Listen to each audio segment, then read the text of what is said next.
parlementaire. Tristan, Zoé et moi-même sommes très heureux de juger ce choc aujourd'hui et d'accueillir ce soir deux équipes qui s'affrontent pour leur place en finale, Dauphine Éloquence et Révèle-toi Jean-Marie. Avant de commencer, je vais procéder à un rapide retour sur les règles du débat. Je vous rappelle que chaque orateur dispose d'un temps de parole qui peut être compris entre 4 minutes 45 et 5 minutes 15. À 5 minutes, nous allons vous demander de conclure. À 5 minutes 15, nous allons vous demander de vous rasseoir. Tout sous-temps ou tout dépassement du temps va entraîner l'élimination automatique de l'équipe. Et je rappelle aux orateurs que de la même manière que pour les quarts de finale, les chronos sont interdits et les téléphones, montres connectées, etc. sont mis de côté. À la première minute, nous frapperons comme d'habitude un grand coup pour signaler l'ouverture des questions. À la 4e minute, à nouveau, un second coup va annoncer la fermeture des questions. Je rappelle que chaque orateur doit répondre à au moins une question pendant sa prise de parole et que chaque équipe doit poser au moins une question à l'orateur de l'équipe adverse qui est au pupitre. Le sujet de cette demi-finale ce soir est le suivant. Ce gouvernement interdirait la production, la diffusion et le visionnage de pornographie. Ce soir, c'est Révolte-toi Jean Monnet qui représentera le gouvernement et Dauphine Éloquence qui incarnera les bancs de l'opposition. Cher public, chers orateurs, nous commençons d'ici quelques instants.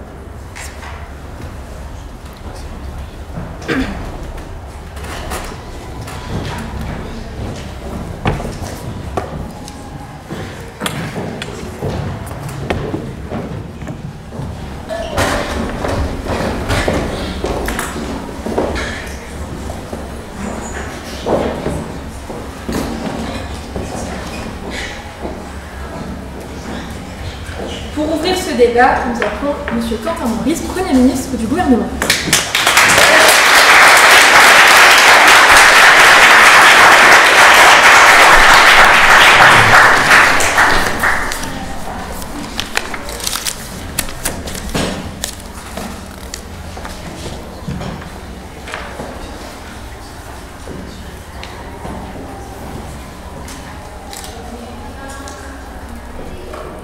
« 90% des scènes pornographiques comportent de la violence. Selon un rapport publié par le Sénat en 2022, Porno, l'enfer du décor. Dégradation, gifles, insultes, inceste, la pornographie promeut la culture du viol. La pornographie est aussi marquée par un racisme structurel à cause des vidéos triées et hiérarchisées en fonction de la couleur de peau des acteurs et des actrices. Les femmes subissent une objectivation de leur corps et la pornographie est omniprésente sur Internet d'une accessibilité telle que les 2/3 des enfants de moins de 15 ans, je le répète, les 2/3 des enfants de moins de 15 ans ont déjà eu accès à du contenu pornographique de manière volontaire comme involontaire. C'est un secteur dangereux, dangereux autant pour les acteurs que pour les consommateurs. Car le visionnage de vidéos pornographiques crée une dépendance chez les consommateurs. En bref, la pornographie nuit à la santé publique et à l'ordre public. Alors, face à cette situation, notre gouvernement aurait pu faire comme tant d'autres et tenter de réglementer, de limiter. La réglementation DSA de l'Union européenne a tenté de le faire. La loi du 30 juillet 2020 sur le contrôle de l'âge à l'entrée des sites pornographiques a aussi tenté de le faire, mais l'IFOP en dresse le constat: aucune réglementation n'est respectée. Et parce qu'il est impossible de réglementer ce secteur, nous souhaitons l'interdire. Interdire la production, la diffusion et le visionnage de pornographie par la création de l'article 227-23-1 du Code pénal. Je vous écoute. Dans quelle mesure votre projet ne serait-il pas une tentative cachée de reprendre le pouvoir symbolique sur les corps que l'État a historiquement tenté d'asservir ? Alors monsieur, le pouvoir symbolique ou le pouvoir réel sur les corps, ce sont les entreprises qui filment cette pornographie. Je l'ai dit, 90% des scènes comportent de la violence. Ce pouvoir sur les corps, il est là. Et nous voulons protéger les acteurs et les consommateurs, les protéger. Et cet article, justement, que j'ai cité, instaurera un délit de production et de diffusion de pornographie, puni de 2 ans d'emprisonnement et de 35 000 € d'amende. Ainsi qu'une contravention de 2e classe de 135 € d'amende sanctionnant le visionnage de pornographie. Oui, car c'est justement le visionnage qui alimente cette structure, ce système. Cet article définit la pornographie comme toute représentation visuelle numérique d'un acte à caractère sexuellement explicite, masturbation, pénétration, cunilingus, etc., diffusé et conçu pour provoquer l'excitation sexuelle.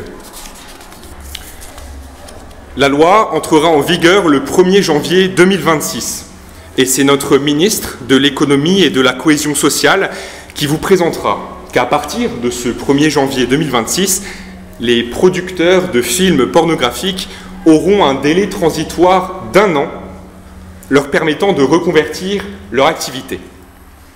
Et pendant ce délai d'1 an, ils seront taxés à 30% sur leur chiffre d'affaires tant qu'ils n'auront pas reconverti leur activité. Et c'est seulement à la fin de ce délai transitoire, c'est-à-dire le 1er janvier 2027, que ces entreprises devront avoir changé leur objet social, car le 1er janvier 2027, la production, la diffusion et le visionnage de contenus pornographiques sera interdit. Et notre ministre de la Justice et de la cybercriminalité vous présentera comment empêcher les échappatoires d'Internet grâce à un pare-feu national et grâce à des services déjà existants. Aucun contenu pornographique ne pourra être regardé depuis la France. Enfin, notre rapporteur public vous démontrera que rien ne peut faire obstacle à ce projet. Par définition, donc, la pornographie est quelque chose de diffusé à un public. Donc cela ne concerne pas les vidéos qui sont issues et qui restent dans un cercle privé. Enfin, le projet ne concerne pas la nudité, car la nudité c'est l'absence de vêtements simplement, ni l'érotisme. L'érotisme c'est tout ce qui fait référence à l'amour sans ce caractère sexuellement explicite. Aujourd'hui, il est nécessaire d'interdire ces contenus que nul ne peut limiter pour protéger les consommateurs et pour protéger les acteurs. Aujourd'hui, il faut prendre ses responsabilités. Aujourd'hui, il faut protéger.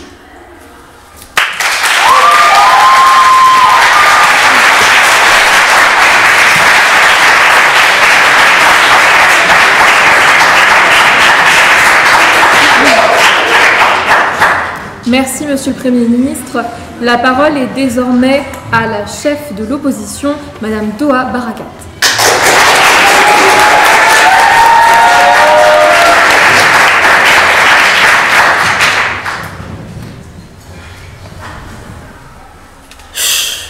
Silence sur le plateau, ça tourne. 3, 2, 1, action. Bienvenue dans le dernier blockbuster de l'exécutif. Une fiction d'État à gros budget moral où le gouvernement s'improvise réalisateur de l'intimité nationale. À l'affiche, une France pudique et punitive, produite par le ministère des Ennuis, coécrite par l'obsession du contrôle et montée par l'Office des bonnes mœurs.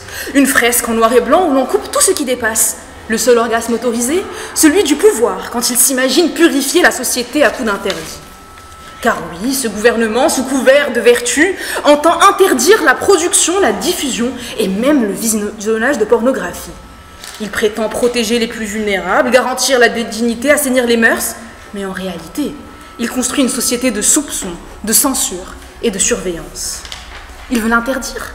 Mais quoi exactement? Je rappelle que la pornographie n'a aucune définition juridique en France. Mais soit, on va leur accorder leur définition, mais je tiens à préciser qu'elle est assez floue. Parce que, aussi floue que ma vision sans mes lunettes, on va dire, parce que sur quels critères fondez-vous exactement la différence entre œuvre pornographique et œuvre érotique? À partir de quel moment une œuvre est-elle réellement considérée comme pornographique? Et par ailleurs, qui c'est qui va vérifier si une œuvre est pornographique, oui ou non? Et vous parlez du critère du but, qui est d'exciter. pour désigner si une œuvre est pornographique ou non, mais il suffit que Mia Khalifa, demain, elle poste une vidéo, elle dise que c'est à but artistique, et c'est bon. C'est pas une vidéo pornographique, c'est de l'art. Votre définition ne tient pas trop la route, à vrai dire. Je vais prendre votre question. Madame, comment vous lutter contre la banalisation des relations incestueuses qui sont promues dans les films pornographiques? Eh bien, ça tombe bien, j'y arrive tout de suite. C'est grâce à l'éducation sexuelle que vous omettez. Vous préférez interdire au lieu d'éduquer. Vous rejetez toute la confiance qu'on peut avoir en nos citoyens en mettant en œuvre les mesures appropriées. Mais attendez, ça va bien se passer. Donc, ensuite, vous dites que c'est impossible de réguler. Eh bien, nous, on va vous démontrer qu'au contraire, oui, c'est possible de le faire. Et qu'en plus de cela, c'est impossible d'interdire. Et ça, vous semblez l'omettre, car regardons la production d'abord. Vous la jugez coupable dès la première caméra. 2 adultes consentants, un tournage, un partage, et voilà une scène de crime. Vous allez donc vous immiscer dans chacune des chambres des ménages français pour vérifier si la vidéo qu'il tourne est à but pornographique ou pas, si ce n'est pas une sextape ou pas. Et ensuite, vous dites que... et après, même une œuvre indépendante va ainsi devenir illicite. Avant, on saisissait les machines à écrire, aujourd'hui, on veut saisir les trépieds et les GoPro. Et puis, vient la diffusion. Là où l'image circule, le gouvernement panique, il rêve de couper les câbles, bloquer les plateformes, sauf que 90% des contenus viennent d'ailleurs. Premièrement, ça se contourne très très vite. Vous parlez de pare-feu national, vous voulez de faire comme la Chine, mais les VPN, ça existe. Et deuxièmement, l'Union européenne risque aussi de tiquer si vous chatouillez ses principes à rebrousse-poil. Ensuite, le visionnage, le péché ultime. Monseigneur, le gouvernement ne veut plus seulement interdire, il veut voir qui regarde, suivre les clics, scanner les historiques. Et après l'État-providence, voilà qu'on a l'État voyeur. Il mate ceux qui matent, voit tout, sauf l'absurdité de son fétichisme sécuritaire. Ce que nous refusons aujourd'hui, ce n'est pas le débat sur les dérives de l'industrie pornographique, c'est cette réponse simpliste qui crée plus de problèmes qu'elle n'en résout. Oui, il faut agir, mais agir, c'est réguler et non interdire. C'est faire entrer la sexualité dans le champ du droit commun. C'est reconnaître ses risques pour mieux les encadrer. C'est renforcer l'éducation sexuelle que vous semblez omettre.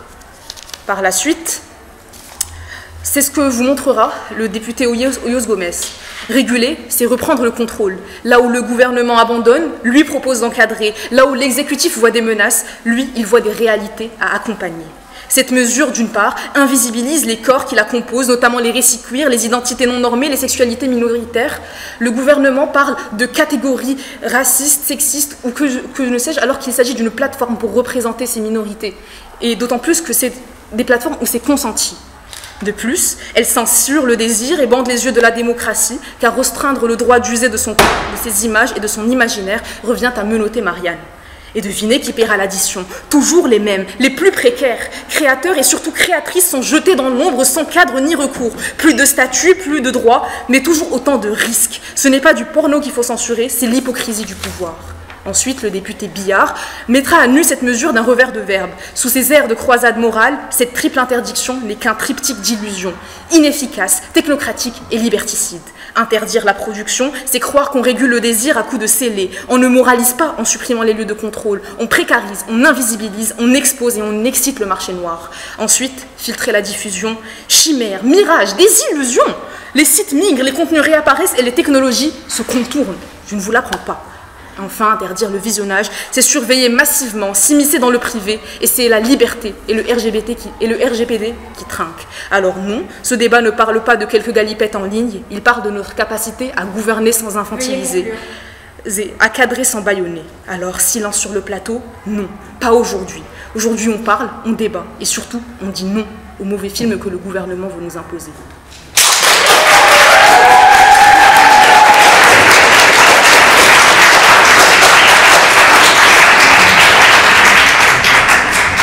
Merci Madame la chef de l'opposition.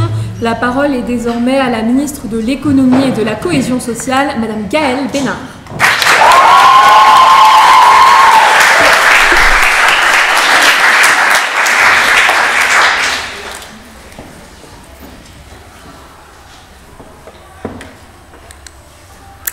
« 1,5 milliard d'euros de recettes issues de la production et de la diffusion illégale de contenus pornographiques. 1,5 milliard d'euros, selon un rapport du Haut Conseil de l'égalité entre les hommes et les femmes. 1,5 milliard d'euros, alors que seulement 200 millions d'euros sont déclarés dans notre économie. 15% seulement de la pornographie en France, c'est légal. Le reste s'inscrit dans des schémas de cybercriminalité, d'exploitation sexuelle et d'images prises sans le consentement. Alors, chère opposition, ceci est l'envers du décor d'une industrie pornographique que vous ne voulez pas voir. Oui, une industrie pornographique qui donne une vision biaisée des relations, puisque la liberté sexuelle, ce n'est pas d'imposer des relations sexuelles violentes.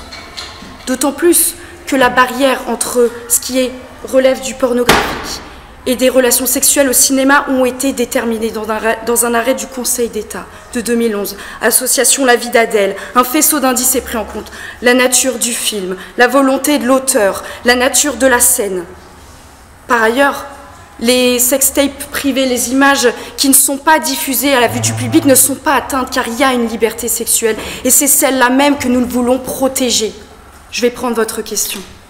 En quoi interdire la fiction sexuelle serait-il plus légitime qu'interdire la fiction violente, criminelle ou guerrière? Écoutez, madame, c'est tout à fait la même chose, puisque vous avez dit fiction. Et c'est bien ça le problème. C'est la fiction, ce sont des scènes sexuelles représentées, biaisées. 90% de scènes violences dans la pornographie en France aujourd'hui. C'est bien ça le problème. Et nous voulons régler ce problème en l'interdisant. Alors notre objectif aujourd'hui est clair. Interdire la pornographie. Afin de mettre fin à cette industrie et protéger à la fois les travailleurs, mais aussi les consommateurs. Car derrière ces images, il y a un marché. Un marché, oui. La pornographie est devenue un bien de consommation ordinaire. Plus la consommation augmente, plus l'industrie intensifie et diversifie sa production. Souvent au prix de contenus toujours plus extrêmes, et on en a des témoignages, et vous les ignorez ces témoignages. Des actrices, des travailleurs tels que Nikita Bellucci ont dénoncé des tournages où des pratiques non prévues leur étaient imposées.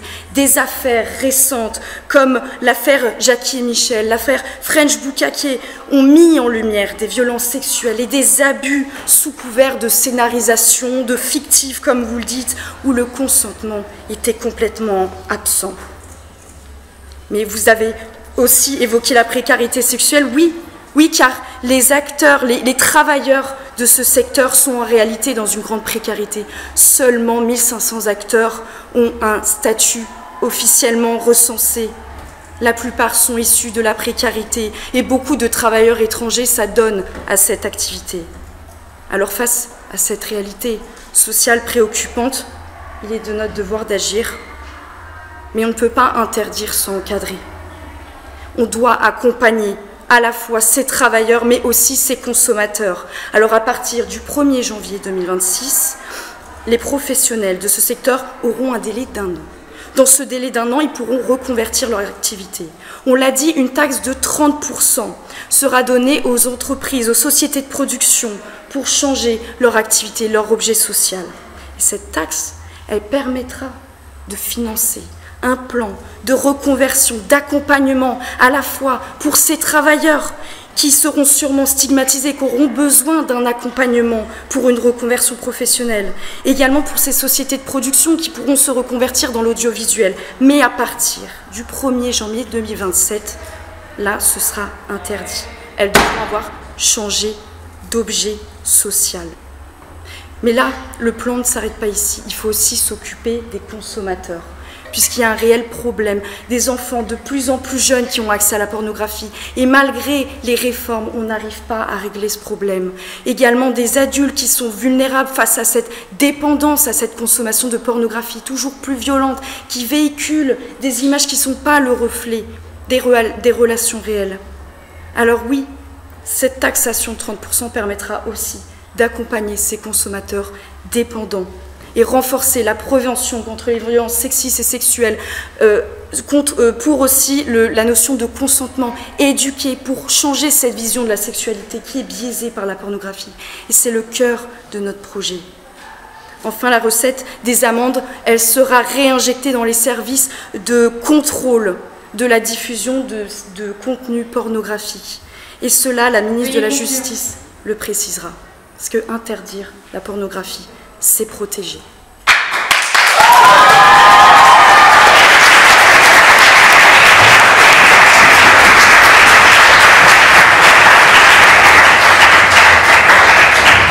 Merci Madame la Ministre. La parole est désormais à Monsieur le député Gabriel Hoyos-Gómez.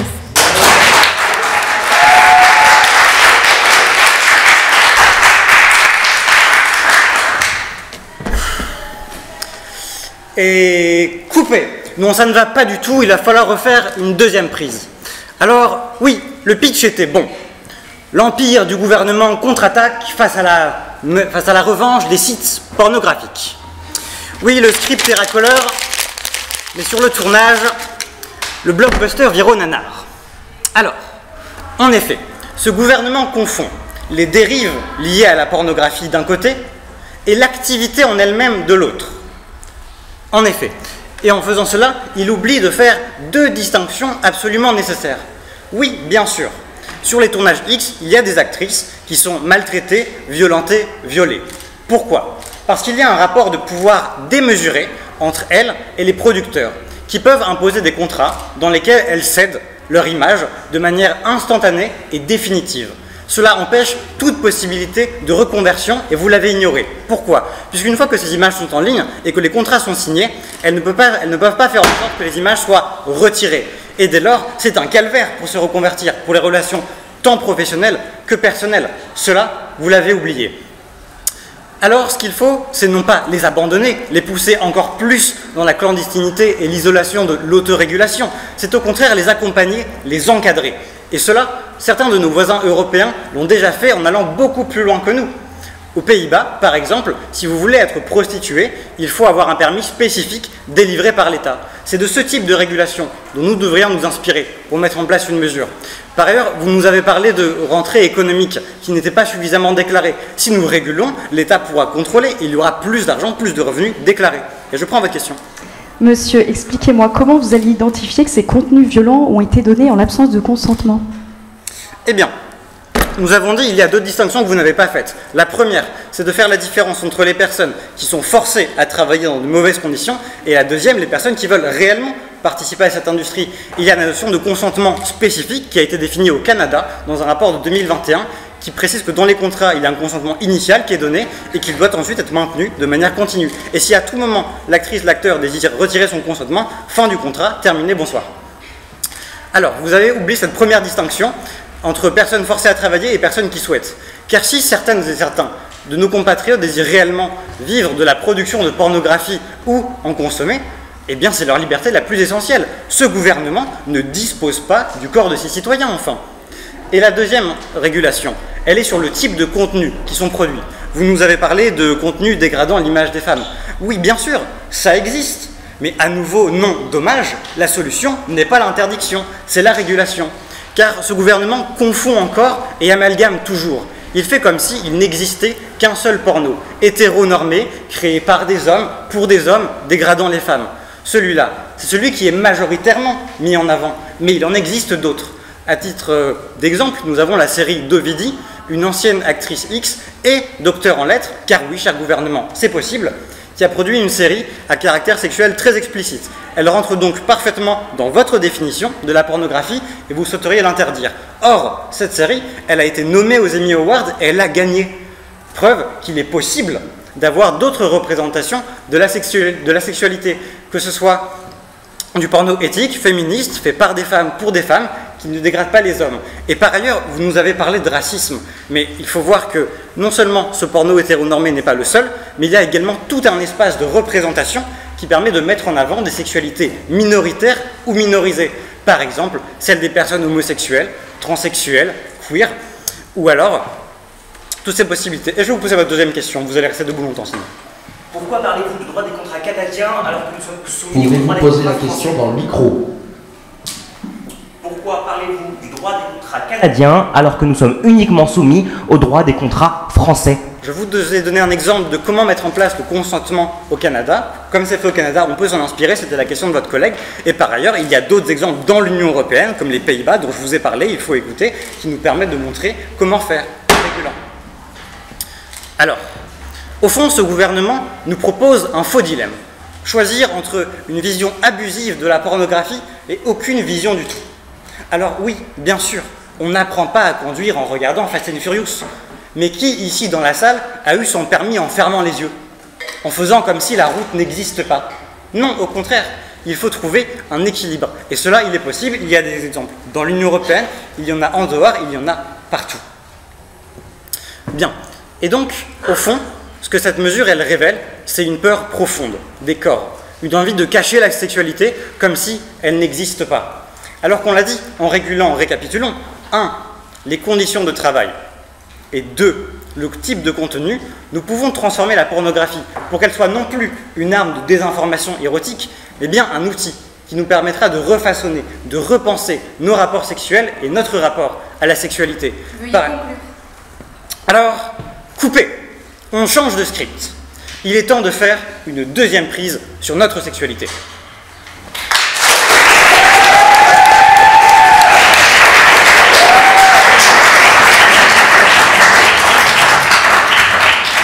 Merci, monsieur le député. La parole est désormais à la ministre de la Justice et la cybercriminalité, Electra Harriris.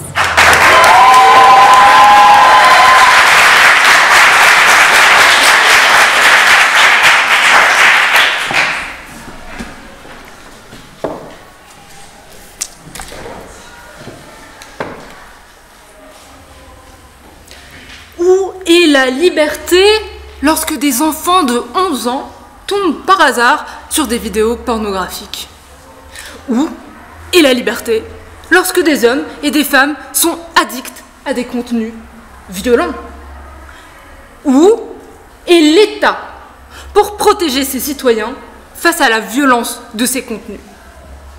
L'État a une responsabilité, une cyber-responsabilité. Nous avons parlé de responsabilité. Chère opposition, qui a parlé de vertu? Qui a parlé de morale? Qui a parlé de prostitution? Coupez, vous ne répondez pas, vous inventez. Coupez, vous vous tournez la tête, vous vous voilez la face. Car la réalité, aujourd'hui, du milieu pornographique, c'est la violence. 90%. On l'a dit. Les lois de restriction se sont montrées insuffisantes. Toute régulation a échoué, comme l'a dit notre Premier ministre. Votre permis de régulation a échoué. Donc aujourd'hui, on prend les rênes, on prend le volant et on va interdire.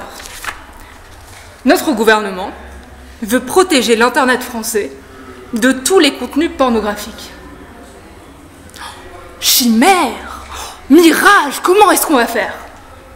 Pour accomplir cela, nous avons une solution. Notre gouvernement va mettre en place un pare-feu national. Un pare-feu est un logiciel permettant de filtrer des données numériques au sein de l'Internet d'un pays. Ainsi, la création d'un pare-feu français permettra de bloquer le contenu pornographique susceptible d'être visionné depuis la France. Que ce soit en 4G, en 5G, par la fibre, que sais-je, le pare-feu repère le lieu de connexion pour bloquer le contenu. C'est un vrai mur informatique, c'est une frontière informatique que l'on va instaurer autour de l'Internet français.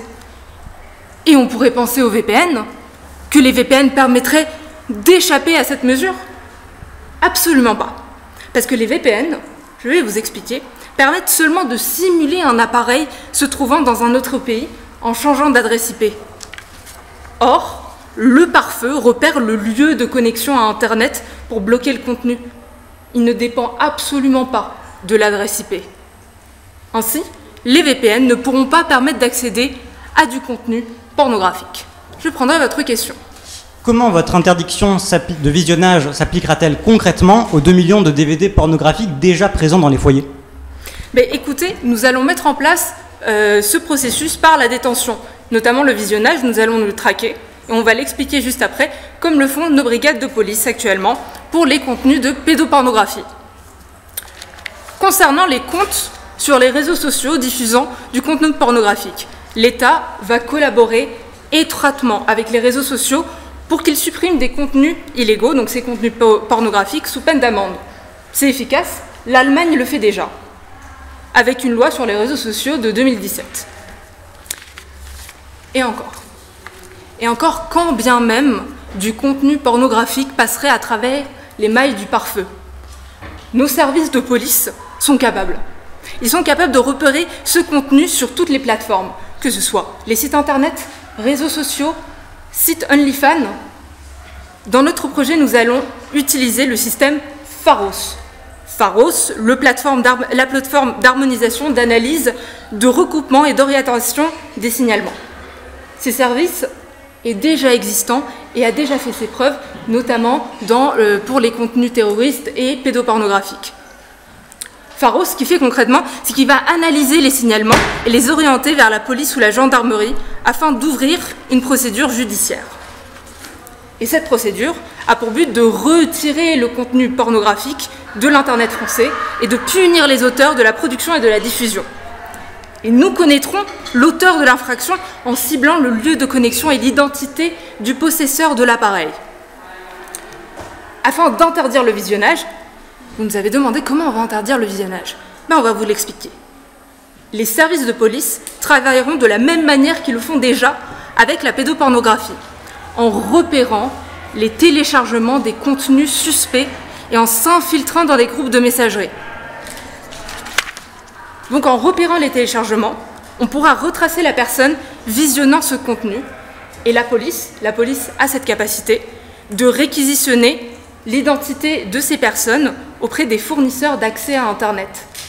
Ces services de police, ils sont très simples, ils sont déjà mis en place et aujourd'hui, nous allons protéger tous les consommateurs avec nos mesures. Où est l'État aujourd'hui dans la protection ?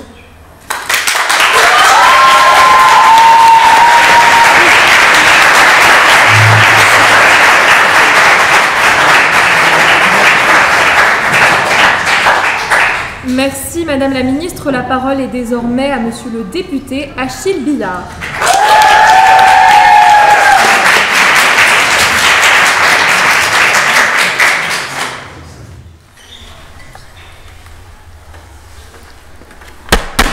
Silence et respect, je vous en supplie. Le pape est mort et le conclave va commencer. Nous sommes en 1564. Dans quelques jours, Pie IV sera élu et sa première décision sera de demander à Volterra, disciple de Michel-Ange, de couvrir l'ensemble des sexes peints sur la chapelle Sixtine. Et c'est ainsi qu'on lui a attribué le même surnom qu'on pourrait vous donner aujourd'hui, cher gouvernement, il braguettonne, la braguette, le peintre des caches-sexes. Pourquoi ? Parce que les cardinaux jugeaient ces corps trop explicites, trop dérangeants. Pourtant, Michel-Ange avait répondu « Deus homidem nudum creavit » Dieu a créé l'homme nu, je l'ai peint à son image. Il ne s'agissait pas d'obscénité, mais d'humanité. Mais voyez-vous, même à cette époque, on n'a pas osé censurer l'œuvre, juste masquer certaines parties. Parce qu'interdire, c'est nier, c'est faire croire que ce qui dérange peut être effacé. Et c'est exactement ce que tente le gouvernement aujourd'hui. Alors, Monsieur le Premier ministre se confesse en un mot. Il nous dit qu'on n'a pas réussi à réguler et donc il faut interdire. Alors, il s'exclame, il s'explique, il s'exprime ou il s'excuse, mais le constat reste le même. Sous aveu d'impuissance, vous consacrez la victoire du puritarisme. Le gouvernement nous propose bien ce projet de Sainte Trinité, interdire le Père, la production, le Fils, la diffusion, et le Saint-Esprit, le visionnage. Mais derrière cette triple interdiction se cache une triple illusion, technique, démocratique et philosophique. Alors sans mauvais jeu de mots, analysons avec profondeur l'ensemble de vos parties pour mieux mettre à nu votre projet. Commençons par la production. Ce que le gouvernement vise ici, ce sont les studios, les plateformes, les créateurs.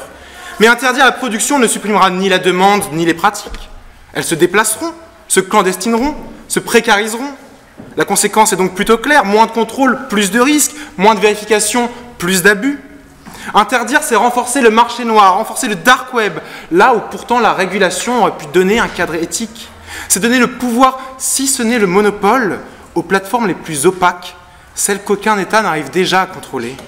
En somme, c'est remplacer certes des studios imparfaits par des réseaux incontrôlables.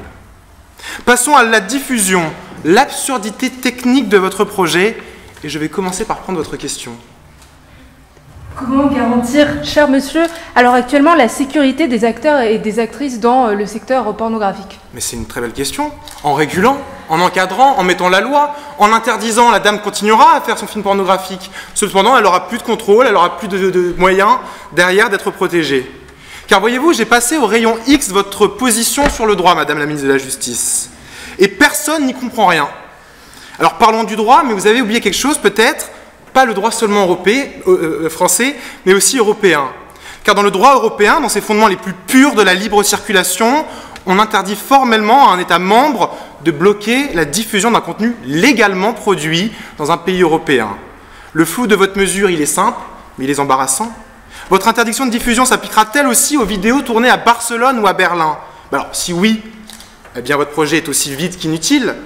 Sinon, vous nous apprenez qu'on doit sortir de l'Union européenne.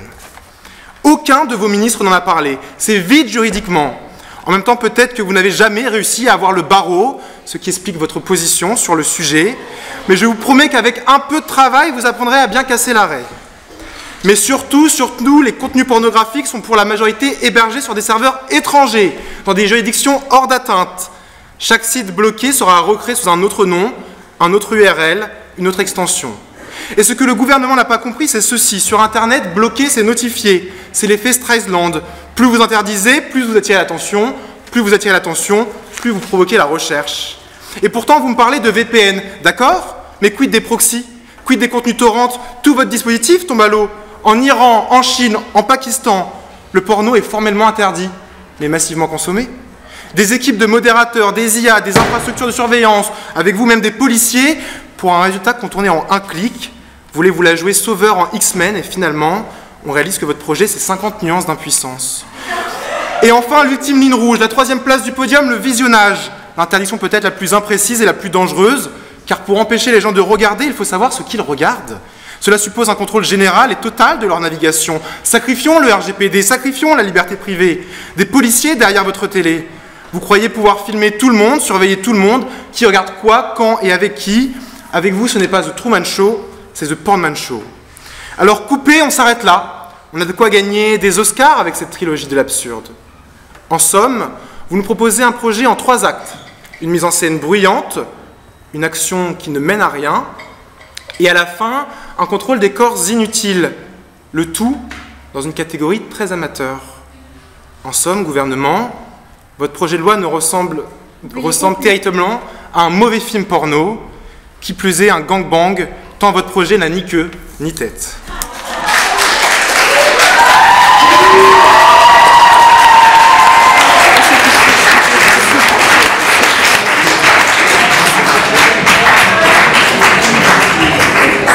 Merci, monsieur le député.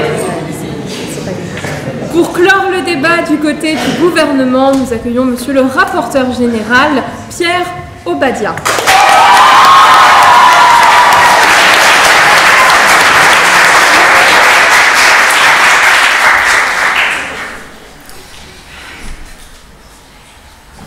Un prérequis à toute discussion, à tout débat qui a un sens. Une seule condition pour que cette discussion serve à quelque chose. L'écoute, l'entente. Aujourd'hui, l'opposition n'a rien entendu, n'a rien écouté. Notre projet, il est très simple, c'est réguler un problème actuel. Vous avez vous-même fait le constat d'un problème. Monsieur le second député, vous nous avez dit que oui, il y avait des violences, oui, il y avait des viols, oui, il y avait de l'agression. Mais vous nous parlez d'éducation avant de nous dire qu'on apprenait à conduire son engin en regardant. Mais alors, si on apprend réellement avec ces vidéos, dans ces cas-là, qu'est-ce qu'on va instituer aux plus jeunes? La culture du viol, de l'agression, d'une sexualité hybride qui n'est pas réaliste, puisque la pornographie, vous l'avez vous-même dit, c'est une fiction. Mais cette fiction, comme tout mauvais film apocalyptique, peut devenir réalité si on ne fait pas attention. Notre projet, il est encore une fois très simple. Entrée en vigueur en 2026, délai transitoire jusqu'en 2027, rien n'est laissé au hasard. Les travailleurs, parlons-en, parce que comme nos ministres l'ont dit, c'est uniquement 1500 personnes déclarées comme étant réellement employées dans le milieu. Mais en réalité, il y a bien plus de monde. Et justement, si on veut les aider, il faut déclarer ce système. Il faut faire en sorte qu'on puisse voir où il y a des failles, où ces personnes ne sont pas protégées. Parce que quand on travaille au black, on n'a pas de contrat, puisque vous adorez le droit des contrats. Et ça aussi, on va y revenir. Parce que le droit des contrats canadiens, ou celui des Pays-Bas, Qu'est-ce qu'il fait ici? On est en France, non? Enfin, à moins que je me trompe, dites-le moi. Mais ça n'a pas de sens, parce que nous parlons de règles légales, de lois françaises. Et quand vous parlez, monsieur le second député, de ce qui se passe à Barcelone, bon, encore une fois, on a institué un article dans le code pénal, c'est donc pénal, principe d'extraterritorialité de la loi pénale. Donc ça veut dire que c'est pas comme ça que ça fonctionne. Non, c'est pas comme ça que ça fonctionne, monsieur, vous en faites pas. Ce que j'ai envie d'ajouter, c'est très simple. C'est que, vous savez quoi, allez-y, je vais prendre votre question. Monsieur le secrétaire général, je vais me permettre de citer Stanislas, alias Niska. Elle a mal au rein quand je la démonte. Avec votre définition, est-ce parole explicite ou contenu pornographique? Ma question est simple. Où placez-vous la frontière entre culture et danger? La frontière entre de l'art ou du cochon? Écoutez, la définition, elle est simple parce qu'elle est posée dans notre article. Il y a une frontière entre la nudité et l'érotisme. La nudité, c'est juste exposer son corps nu. Et vous parliez par ailleurs de représentation artistique dans une peinture. Ça, c'est de la nudité. Parce qu'il n'y a pas un acte sexuel explicite qui démontre que ça a vocation à exciter un public. Donc ce n'est pas de la pornographie. Et c'est ça la distinction. C'est que la pornographie, cette fiction, a la vocation explicite à démontrer un acte sexuel pour lequel le lecteur, ou du moins l'auditoire, prend un plaisir charnel, sexuel. Et voilà où est cette limite. Et il y a plein de choses qui m'ont fondamentalement dérangé dans ce que vous avez dit. Premièrement, sur la forme. Sur la forme, vous avez décidé de faire un sketch, l'Assemblée. Si votre souhait, c'est de faire un blockbuster, ou encore, je ne sais quoi, une série Netflix, allez-y. Mais ce n'est pas le sujet. Le sujet, c'est celui de la sécurité, de santé publique, de nos citoyens. Ces jeunes qui regardent, qui consomment majoritairement cette pornographie, deviennent de futurs électeurs, deviennent des citoyens. Et ces citoyens, s'ils sont institués avec une image qui n'est pas correcte, une image violente, c'est exactement le même schéma qu'eux-mêmes vont reproduire. Et encore une fois, tout a des failles, toute question, tout projet, toute histoire, rien n'est parfait dans l'histoire. Mais vous nous parlez des exceptions, du porno qui est hétéronormé. Mais le principe, c'est ça. 90% du porno est violent, pose souci. 10% environ ne pose pas de souci. On parle ici du principe, pas de l'exception, pas de l'exception à l'exception, à l'exception, à l'exception. C'est pas le sujet. L'exception, c'est l'exception. Elle est marginale. Elle ne pose pas de soucis. Le principe, c'est qu'aujourd'hui, on propulse sur des bases malsaines notre jeunesse, nos citoyens. Et un autre point qu'on a déjà évoqué, mais c'est l'isolement. Un point que vous avez complètement oublié. Ceux qui consomment en excès ces vidéos et ce contenu pornographique, ils s'isolent. On enlève ce côté humain. Et non, nous ne sommes pas à l'État-providence, puisque nous ne parlons pas de morale, d'éthique ou je ne sais quoi, nous parlons de faits. Et les faits, c'est des dysfonctionnements érectiles, beaucoup plus de viols, des femmes ou des hommes qui exercent un métier dangereux, parce que la pornographie, c'est dangereux, sans contrat, sans personne pour les accompagner. Et nous, on les accompagne à partir de maintenant. Nous, on va leur proposer une réformation. Nous nous devons de protéger. Alors l'État le fera.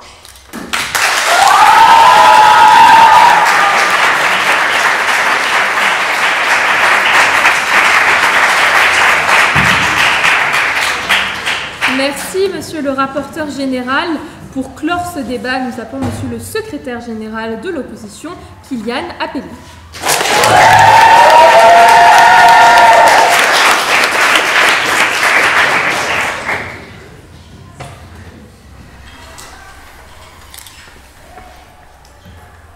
Toudoum. Le 10 avril dernier, Netflix sortait la saison 7 de Black Mirror, une série de science-fiction qui met en avant les dérives technologiques auxquelles notre société pourrait être confrontée dans un avenir plus ou moins proche. Un mois plus tard, avec comme bien souvent beaucoup de retard, le gouvernement ici présent, dans un élan de jalousie, décide de sortir sa propre série dystopique intitulée « Interdire la production, la diffusion et le visionnage de la pornographie ». Problème, ils prétendent que leur série est réaliste. Alors, je l'ai attentivement analysé. Spoiler, c'est faux. Et heureusement. Épisode 1. Un épisode qui pilote qui rate son envol. Dès le début, on a un univers rempli de mauvais clichés et surtout flou. On nous parle de la pornographie comme un univers plein de violence, de viol, de racisme. Mais ça, ce sont les dérives qui existent dans l'industrie. Ce n'est pas le tout. Il existe d'autres pratiques où la pornographie est plus saine. Et le député Oyos Gomez l'a mentionné. Il est donc possible, dès lors qu'un exemple montre que la pornographie peut être bien encadrée, c'est possible. Ensuite, on nous parle de la définition de la pornographie. On inclut la notion de plaisir. Mais qui va définir à quel moment il y a du plaisir ou pas? C'est très flou. Et puis, l'objectivation du corps des femmes qui est mentionnée. C'est pas seulement dans la pornographie, et c'est aussi dans la mode, dans le cinéma, dans plein d'autres industries. Et c'est donc ça qu'il faut traiter. Le vrai problème, pas... c'est les dérives qui sont problématiques et c'est ça qu'il faut traiter. Ainsi, on comprend qu'en fait, il y a un échec de réglementation que vous avez évoqué. Mais alors, c'est un aveu de faiblesse, on interdit parce qu'on n'a pas réussi à réguler, parce que ce gouvernement manque de cran, il veut interdire, il veut décider ce qu'on voit sur nos écrans, c'est n'importe quoi. Je vous écoute. Est-ce que votre goût pour la fiction durant ce débat ne vous a pas écarté des vrais enjeux? Les vrais enjeux, vous voulez que je vous les dise justement, c'est la violence, les agressions sexuelles, le viol, tous ces problèmes que vous avez évoqués. Mais supprimer la pornographie ne les supprimera pas comme par magie. Alors qu'au contraire, en éduquant sexuellement les jeunes, en régulant cette industrie, tout ira mieux. Un autre enjeu que d'ailleurs vous n'avez pas bien vu, ce gouvernement, il faut croire qu'il se bande les yeux. Un autre système que vous n'avez pas vu, c'est la notion de marché noir, c'est-à-dire l'illégalité. Elle va continuer à prospérer par la suite parce qu'en fait, il y a des personnes, 26% des personnes qui sont acteurs pornographiques déclarent être épargnés par leur travail. Mais donc après, ils vont continuer dans l'illégalité. Et vous, vous dites déjà qu'actuellement, il y a beaucoup d'illégalité, de marché noir. Alors, justement, il faut réussir à rendre ces contrats légaux et donc il faut réglementer, ce que vous ne faites pas. En fait, vous faites taire les acteurs et vous oubliez les spectateurs, c'est n'importe quoi. Et puis, les usages privés sont permis. Donc, on peut être sur Snapchat, avoir une story privée et ajouter plein de gens pour pouvoir faire de la pornographie de manière normale, c'est n'importe quoi. Et puis ensuite, l'épisode 2, c'est un scénario très bancal. C'est-à-dire qu'on nous parle, on prône la liberté sexuelle, mais les acteurs qui sont consentants justement, est-ce qu'on peut leur priver de cette possibilité de tourner dans des films porno? Non, ils ont ce droit. Et par la suite, les personnes qui... La liberté, c'est tout ce qui ne nuit pas à autrui. Lorsque quelqu'un visionne de la pornographie, qu'il le visionne juste, qu'il n'y a pas de dérive derrière, est-ce qu'il nuit à quelqu'un? Non. Donc vous le privez de liberté. C'est inadmissible. Inadmissible. Et puis ensuite, toutes les affaires d'acteurs qui ont dénoncé les dérives de la pornographie. C'est possible parce que justement, c'est légal. Si ça devient illégal, ces gens-là ne dénonceront plus, ils seront encore plus précaires, ils ne diront plus les violences qu'ils subissent. Et donc, les conséquences que vous voulez éviter, tous ces problèmes-là que vous évoquez, ils seront encore pires. Et puis, il y a quelques faux raccords. Vous nous parlez de taxes attribuées aux entreprises pour les aider. Mais du coup, c'est une subvention, pas une taxe. Bref. Et puis, vous parlez d'addiction. Addiction, mais une addiction, est-ce qu'on va pénaliser tout le monde parce que des gens sont addicts? Est-ce que parce que des personnes font des excès de vitesse, on interdit aux gens de conduire? Est-ce que parce que des gens utilisent des couteaux de table pour tuer, on interdit aux gens de l'utiliser pour manger? Moi j'aime manger, alors essayez pas de faire ça. Et puis en fait, une addiction, c'est pas en enlevant le stimulant qu'on la soigne. Non, il faut soigner l'addiction et proposer d'autres alternatives. Un porno éthique, comme l'a évoqué le député Oyos Gomez. L'éducation sexuelle, c'est ça que vous avez oublié. C'est ça le vrai problème. Comme aux Pays-Bas. Il y a de la pornographie et pourtant, il y a beaucoup moins de violence. Ça fait réfléchir. Hein. Ce gouvernement, épisode 3, a pris une mauvaise direction artistique. Il n'a pas vérifié les angles morts. Vous parlez d'alternatives que le VPN, vous avez en fait un effet spécial qui est inutile. Parce qu'en fait, le VPN, avec le parfait, vous allez l'empêcher. Ok, mais Telegram, ça existe. Twitter qui est devenu X, coïncident, je ne crois pas. Il y a des contenus dessus qui tournent. Vous allez en faire quoi? Vous oubliez l'éducation sexuelle. Et puis surtout, vous nous dites en fait, on comprend qu'en fait, la suite, elle va être horrible. On comprend la vraie intrigue. Dans l'épisode 4, un dénouement qui est très décevant. Le secrétaire général dit lui-même qu'il faut réguler plutôt qu'interdire. Contradiction, faux raccord. C'est un scénario qui se plaint des critiques alors que son scénario est mauvais. Alors que pourtant, il y avait une belle histoire à raconter. Celle de justement le racisme, les rapports de sexe. Si jamais le porno est bien encadré, on peut justement véhiculer à la jeunesse qui devient adulte plus tard de bonnes valeurs. Et d'ailleurs, les adultes... Ah là là, enfin fini les épisodes qui s'enchaînent. Face à ce gouvernement privatif de liberté qui nous enchaîne, on ne veut pas de saison 2, alors on met 0 étoile et on change de chaîne.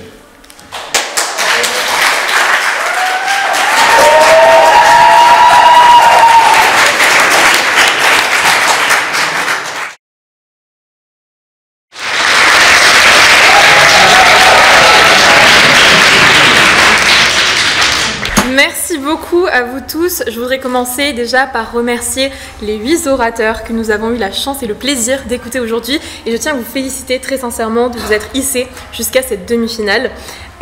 Sur ce débat spécifiquement, j'étais vraiment très heureuse de voir une incarnation qui a été aussi qualitative et aussi poussée. Une incarnation très différente du côté des deux équipes, mais qui était extrêmement satisfaisante des deux côtés. Et ça fait vraiment plaisir de voir des orateurs qui ont l'air d'être heureux d'être là, de nous partager leur discours et qui nous plongent avec eux et nous transmettent des émotions et nous emportent dans leur discours. Donc merci infiniment et bravo.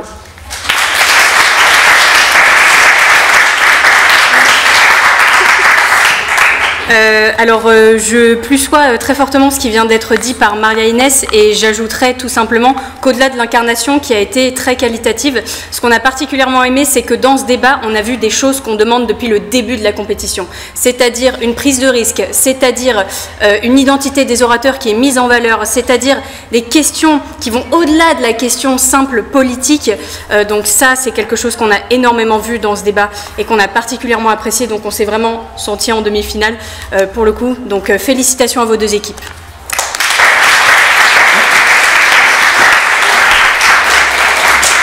Je vais conclure très rapidement sur les retours globaux avant d'annoncer le titre du meilleur orateur. Globalement, on a vraiment bien aimé ce débat, d'autant plus que ce qu'on a beaucoup aimé, c'est qu'on voit que vous avez vraiment aimé faire le sujet. Ça s'est vu notamment par la quantité astronomique de jeux de mots qui nous a bien fait rire.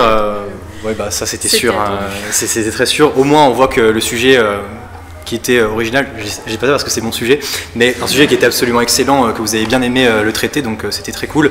Juste petit défaut, et c'est dommage que certains grands pans du sujet, après c'est peut-être parce que moi aussi j'imaginais de cette manière, n'aient pas été traités. Ça on y reviendra peut-être dans les retours plus spécifiques, mais on a trouvé dommage ce genre de manquement où on pense que un pan et demi du sujet a été immensément passé à côté. Et donc sans plus attendre, je vais annoncer le titre du meilleur orateur avant que Zoé annonce le résultat. Donc pour le titre de meilleur orateur, c'est une meilleure oratrice puisqu'il s'agit de Doha.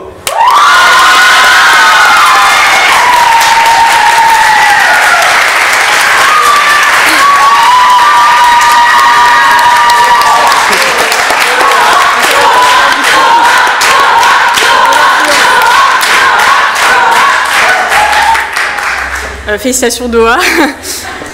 Donc je ne vais pas vous faire patienter plus longtemps, je sais que l'enjeu est grand.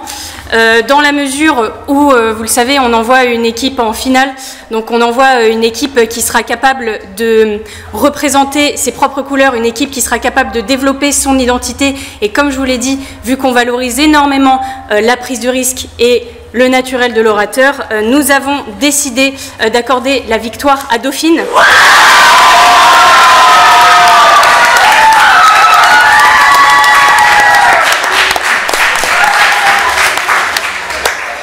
Félicitations Dauphine pour votre qualification en finale très méritée.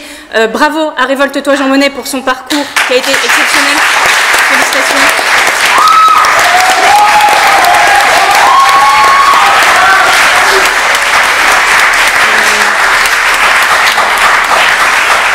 Si bien sûr les orateurs ont quelconque question sur leur retour, bon, je ne sais pas si on peut tous être encore là longtemps, mais bien sûr on est disponible par message, par WhatsApp, comme d'habitude. Vous n'hésitez pas. N'hésitez pas, vraiment, des deux côtés.